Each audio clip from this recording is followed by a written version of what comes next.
Bismillahirrahmanirrahim. Assalamualaikum warahmatullahi wabarakatuh.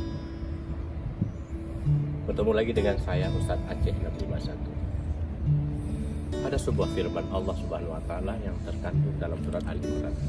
Ya ayyuhalladzina amanu isbiru wa sabiru wa rabitu wattaqullah. Ila akhir ayat. Wahai orang-orang yang beriman, bersabarlah kamu dengan sebenar-benarnya sabar, dan waspadalah dan bertakwalah kamu kepada Allah. Mudah-mudahan kamu akan menjadi orang-orang yang paling beruntung. Sahabatku fillah, dalam kesempatan kali ini ujian selalu akan datang menghampiri kita, namun kita sikapi dengan sabar. Namun jangan lupa waspada.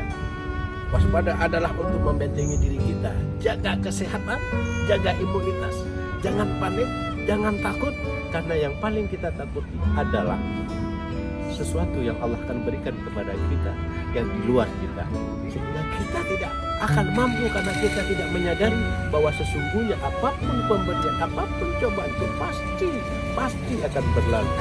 Insya Allah akan menjadi suatu hikmah bagi kita di saat ujian datang menghampiri kita sikapi dengan penuh kesabaran, dan sabar itu adalah usaha kita untuk mampu mengatasi permasalahan yang selalu datang menghampiri kita.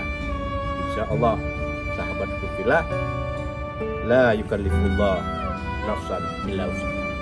Tak ada satu ujian yang Allah berikan kecuali dengan kemampuan yang kita miliki.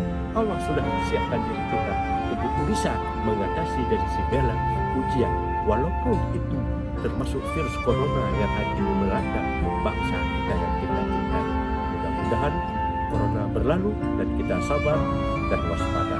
Insya Allah, Allah berikan kekuatan kepada kita. Wassalamualaikum warahmatullahi wabarakatuh.